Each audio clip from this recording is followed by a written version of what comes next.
de la ronde NBA, la fin du premier tour des playoffs et le début du deuxième tour forcément, puisque ça s'est imbriqué dans la conférence Est, les séries opposant les Boston Celtics aux Milwaukee Bucks, le numéro 2 contre le numéro 7 de la conférence Est, qui s'est terminé en 7 matchs par la victoire de Boston, 4 matchs à 3, une série où chaque équipe a dominé à domicile, ce qui fait que l'avantage du terrain à domicile a été très important dans cette série, puisque Boston a remporté ses 4 matchs à domicile et que Milwaukee a remporté ses 3 matchs chez eux. Il y a une série qui a vu l'émergence de jeunes pousses pour Boston, puisque c'est Terry Rozier qui a été le leader de cette équipe de Boston en l'absence de Kyrie Irving, bien entendu avec un Al Horford dans toute sa splendeur défensivement autant que offensivement à distribuer les ballons. Ensuite, pour Boston, nous avons aussi un Jason Tatum qui a été prodigieux et un Jaylen Brown, bien entendu, qui a marqué 2 voire 3 matchs autour des 30 points et qui est un joueur qui est en train d'émerger, le sophomore, c'est-à-dire c'était sa 2e année en NBA et il fait un superbe boulot. Malheureusement, dans le match 6 ou le match 7, je crois que ça doit être dans le match 6, il s'est fait mal au poignet et du coup, pour le moment, il est out indéfinitivement. Et pour Milwaukee, bien entendu, c'était Giannis Antetokounmpo, la star, et des questions pour Milwaukee concernant la composition de leur équipe, puisque, par exemple, Jabari Parker ne s'est absolument pas montré à son avantage. Par contre, Eric Bledsoe, le meneur de Milwaukee, a fait des merveilles, autant défensivement que offensivement, et cela prouve que c'était plutôt une bonne chose que d'échanger pour lui le premier choix de la draft de Milwaukee en échange du coup de Eric Bledsoe. Et bien entendu, un des meilleurs joueurs du premier tour des playoffs, je pense que vous en avez entendu parler, c'était Chris Middleton, qui vraiment défensivement passeur, un très bon shooter à 3 points. Je crois que dans le premier tour, il était 4e meilleur scoreur à 3 points en termes de pourcentage, ce qui est vraiment bon et on montre à quel point Chris Middleton est en grande forme et vraiment un joueur couteau suisse pour Milwaukee. Et bien entendu, l'autre série qui s'est terminée très tôt, puisque Philadelphie l'a emporté 4 matchs à 1 contre Miami, où le seul match que Miami a emporté, c'est le match où Dwayne Wade a fait son show, c'est-à-dire que c'était un retour au Dwayne Wade du début des années 2000. Franchement, il y a vraiment un revenant ce jour-là sur les terrains, sur les parquets, et une défense de Miami qui n'a tenu qu'un match face à l'armada offensive et impressionnante armada à 3 points de la part de Philadelphie, avec un Ben Simmons qui a brillé, le rookie, qui va sans doute être rookie de l'année, ainsi que le retour de Joel Embiid pour les 2 derniers matchs de cette série. Nous avons aussi un JJ Redick, meilleur scoreur à 3 points en pourcentage du premier tour, avec tout de même des joueurs comme Ilyasova qui ont été clés dans cette série, et donc Philadelphie qui affrontera du coup Boston au 2e tour. Et puis, de l'autre côté du tableau de la conférence Est, on le sait, je vous l'ai dit dans les podcasts Raptor Kiff, les Toronto Raptors ont emporté 4-2 contre les Washington Wizards. Toronto a réussi à terminer la série sur une très bonne note, remportant les 2 derniers matchs, puisque au tout début de la série, Toronto, vous vous en souvenez, a remporté ses 2 premiers matchs à domicile, puis Washington a remporté ces 2 matchs sur leur parquet, et puis Toronto a remporté le 5e match chez eux, et enfin Toronto est allé l'emporter à Washington. En fait, c'est bis repetita vis-à-vis de la série de l'année dernière contre les Milwaukee Bucks, où ils l'avaient aussi emporté 4-2, un peu plus plus difficilement, certes, mais dans le même genre, c'est-à-dire remporter et terminer la série à l'extérieur, ce qui est plutôt un bon signe de maturité pour une équipe comme Toronto. Et enfin, dans cette conférence Est, la confrontation entre le numéro 3 et le numéro 4 et le numéro 5, c'est-à-dire les Cleveland Cavaliers et les Indiana Pacers, et beaucoup pensaient que Cleveland allait passer au-dessus d'Indiana sans problème, et en fait ça n'a pas été le cas puisque la série a été en 7 matchs, vraiment des matchs en plus relativement serrés, même si Indiana a remporté le 6e match de cette série haut la main, presque 25 points je crois d'écart entre les deux équipes. Et puis lors du 7e match, c'est LeBron James qui a démontré qu'il était le meilleur joueur de la planète à l'heure actuelle et qui a fait toute la différence, inscrivant 45 points, 10 rebonds, 8 passes décisives, ou l'inverse, je sais plus si c'est 8 rebonds et 10 passes décisives, mais vraiment il a démontré que il fallait compter sur lui, même si, petit bémol, puisque à la conférence de presse après, à la fin de cette série, il a dit qu'il était fatigué, beaucoup plus que d'habitude. Bon, après, je pense que c'est un petit coup de bluff vis-à-vis de Toronto, qu'ils affronteront du coup au second tour, mardi... Alors attendez, on sera mardi 1er mai du coup, pour ce premier match du deuxième tour, opposant les Toronto Raptors aux Cleveland Cavaliers, et le match se déroulera à Toronto. D'ailleurs, le match opposant au deuxième tour les Philadelphia Sixers aux Boston Celtics aura lieu lui aussi, aura lieu lui à Boston. Et dans la conférence Ouest, je vous rappelle la surprise puisque la Nouvelle-Orléans l'a emporté 4-0 face aux Portland Trail Blazers et ont démontré une grosse puissance, une grosse armada offensive avec un Rajon Rondo. Alors il y a une petite blague dans la NBA puisque tout le monde dit c'est Rajon Rondo playoff, mode playoff, et effectivement Rajon Rondo mode playoff, ça donne du très beau basket puisqu'il a distribué, je crois qu'en moyenne il a dû distribuer quelque chose comme 14 ou 15 passes par match dans ces 4 matchs du premier tour. Vraiment impressionnant aussi par sa défense. Et puis un Jrue Holiday qui a enfin démontré à la Ligue qu'il était un des meilleurs gardes meneurs de la Ligue aussi, puisque je crois qu'il termine avec une moyenne comme 27 ou 28 points par match. Superbe défense de sa part également. Et enfin, Anthony Davis, qui a démontré qu'il était aujourd'hui un des 5 meilleurs joueurs de la Ligue. Il a fait le show, mais vraiment le show, avec de très belles passes à la fois de Rondo et de Jrue Holiday. Il a marqué dunk sur dunk. Et puis il a vraiment détruit la défense de Portland à l'intérieur. Ensuite, c'est Golden State qui l'a emporté 4-1 face aux San Antonio Spurs. Les Spurs qui, lors du dernier match chez eux, le 4e match de la série, ont démontré que défensivement, même s'ils n'avaient pas de star, LaMarcus Aldridge est une star bien sûr, mais un petit bémol puisqu'il est quand même pas à la hauteur de certaines autres stars. Et pourtant, ils ont démontré que s'ils y mettaient la défense, ils pouvaient rivaliser. Malheureusement, Golden State a une force de frappe offensive et un style de jeu tellement bien développé. Et puis 3 stars, en tout cas pour le premier tour, puisque Stephen Curry, je le rappelle, ne joue toujours pas dû à une blessure, je ne sais plus si c'est à la cheville ou au genou. Donc c'était Kevin Durant, Draymond Green et Klay Thompson qui ont fait le show. Et quel show, je peux vous le dire, c'était vraiment très impressionnant encore une fois. Et puis Utah qui crée une demi-surprise en battant Oklahoma City Thunder 4-2 et qui a été une série assez dominée, je dirais, par Donovan Mitchell et Rudy Gobert. Rudy Gobert qui a démontré qu'il avait toutes les capacités d'être élu meilleur défenseur de la Ligue, et un Donovan Mitchell, le rookie, qui a fait des prodiges puisque je crois qu'il a dû marquer en moyenne 27 points par match. C'était vraiment du superbe basket.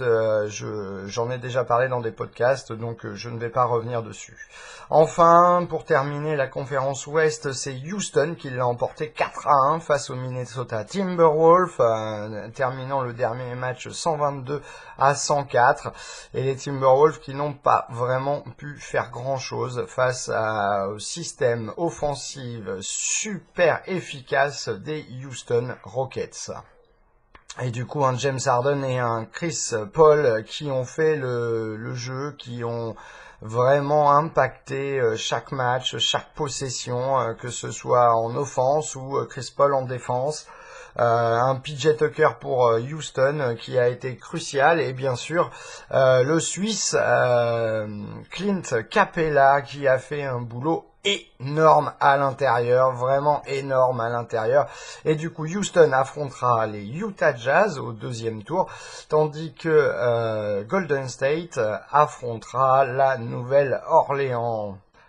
Pour le début des deuxièmes tours, je vous rappelle avant tout que vous pouvez retrouver tous les podcasts de la ronde NBA sur le site mykif.fr, mykif.fr. Vous pouvez également nous retrouver sur les pages Twitter et YouTube intitulées KIF, KIF, plus loin, podcast, PODCASTS, KIF, espace, PODCASTS. Bien sûr, vous pouvez nous retrouver aussi sur Facebook sur la page intitulée Sport au pluriel, Kif Podcast, Sport Kif Podcast, Sport et Podcast au pluriel. Vous pouvez également me contacter par mail, contact@mykif.fr. Je l'appelle contact@mykif.fr. Et on se retrouve donc pour ce deuxième tour, début du deuxième tour qui était samedi 28 avril, et Golden State Warriors affrontaient les Nouvelle-Orléans Pélicans, et ce sont les Warriors qui l'ont emporté 123-101. Ils ont dominé dès le début du match et n'ont laissé vraiment aucune chance aux Pélicans de revenir dans ce match. C'était vraiment une impressionnante démonstration de la part des Warriors, toujours sans Stephen Curry, qui devrait peut-être revenir pour le deuxième ou le troisième match de cette série, qui aura lieu mardi 1er mai, si j'ai bien suivi les dates, voilà, c'est ça, le 1er mai. Ensuite, nous avions aussi dimanche le début de la série opposant la demi-finale, on va dire, opposant les Houston Rockets aux Utah Jazz, et c'est Houston qui l'a emporté 110-96. Dans le premier quart-temps, Houston a fait un boulot énorme et a écrasé Utah dès le début, je dirais même dans la première mi-temps, alors que dans la seconde mi-temps, Utah s'est battu avec ferveur, a réussi à remonter puisqu'ils ont été dominés de plus de 30 points, je crois, à un moment donné.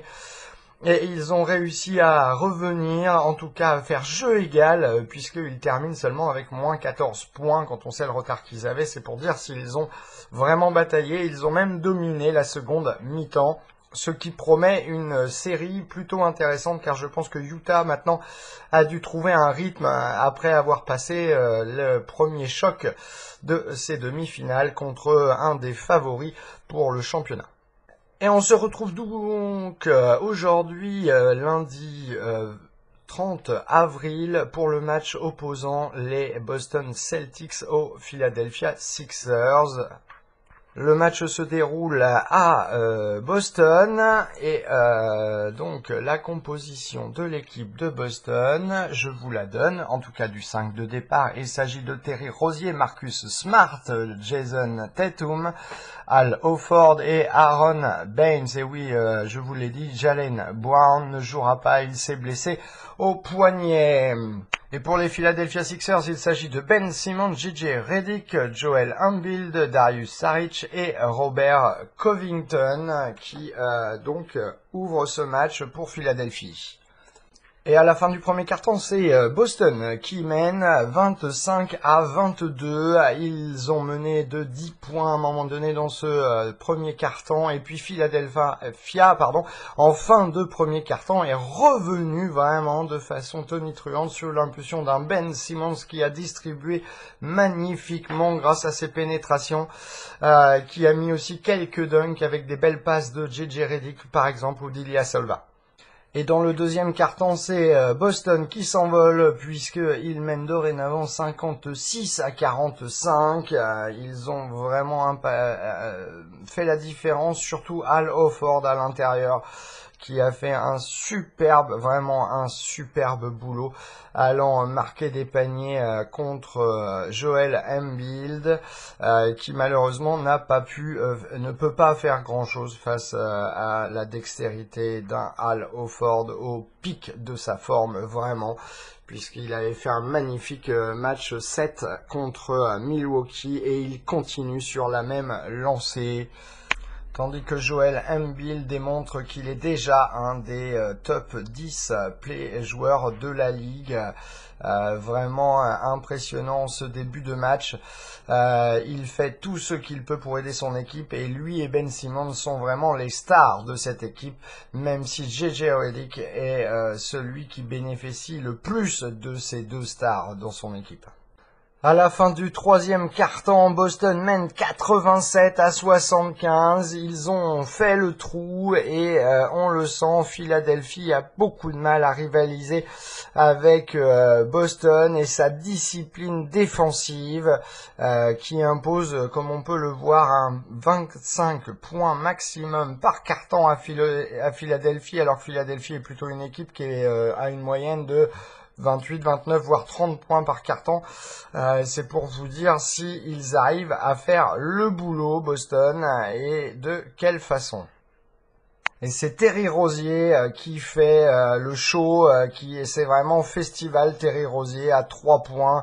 Faudra que je regarde ses stats à la fin du match, mais il est vraiment en train de se dévoiler au monde puisque il remplace, on le sait, c'est le backup de Kyrie Irving et franchement quel remplaçant puisqu'il est en train de faire un boulot relativement identique à ce que ferait Kyrie Irving. En tout cas, en termes de distribution, de pénétration, de tir à 3 points, de faire le festival en fait.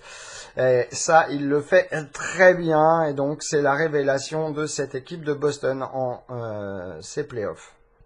Et c'est Boston qui l'emporte du coup 117-101. Et 3 joueurs pour Boston qui ont vraiment dominé, je vous les donne. Jason Tatum qui a marqué 28 points en 39 minutes. Ensuite, nous avons un Al Horford qui a marqué 26 points en 32 minutes et un Terry Rozier 29 points en 34 minutes est venu du banc. Marcus Morris a marqué 11 points. Je regardais sinon ce qu'il y avait d'autre, mais non, c'est tout. Alors je vais vous donner les stats les statistiques générales du match. Donc Boston a marqué 117 points, 36 rebonds, 27 passes décisives, 4 ballons volés, 4 contre, 41 sur 85 au tir, 17 sur 35 à 3 points, ce qui est vraiment un très bon pourcentage de tir puisque 48%, 49% quasiment, 18 sur 23 au lancer franc, 5 rebonds offensifs, 10 turnovers et 21 fautes commises par Boston. Je vous donne du coup Philadelphia qui a marqué, je le rappelle, 101 points, 45 rebonds, 22 passes décisives, 7 ballons volés, 2 contre, 35 sur 85, 5 sur 28 aux 3 points, ce qui est vraiment très mauvais pour eux, 28 sur 35 au lancer franc, 11 rebonds offensifs, 12 turnovers et 19 fautes commises pour Philadelphie. Donc pour résumer ce deuxième tour des playoffs dans la série, on va commencer par la conférence Ouest. Dans la conférence Ouest du coup, puisque les deux premiers matchs ont déjà eu lieu, nous avons donc Nouvelle-Orléans, Golden State, et c'est Golden State, les Warriors, qui mènent 1-0 dans cette série. Ensuite nous avons Houston contre les Utah Jazz, et c'est Houston qui mène 1-0. Et puis dans la conférence Est du coup, c'est Boston qui mène 1-0 vis-à-vis de Philadelphie. Et donc demain soir, de mardi soir du coup, ce sera le tour de la série opposant les Toronto Raptors aux Cleveland Cavaliers qui va démarrer avec une petite note, puisque tout de même c'est la 3e fois en 3 années consécutives que Toronto et Cleveland se rencontrent dans les playoffs. Se sont rencontrés il y a 2 ans du coup pour les finales de conférence où Cleveland l'avait emporté 4-2. L'année dernière en demi-finale de conférence, c'est Cleveland qui l'a emporté 4-0. Et cette année, du coup, nous avons encore un retour de cette rivalité entre les deux équipes, l'équipe bien sûr de LeBron James et l'équipe de Kyle Lowry et de DeMar DeRozan. J'espère vraiment beaucoup de ce premier match qui se déroule à Toronto pour la première fois dans 3 oppositions face à Cleveland.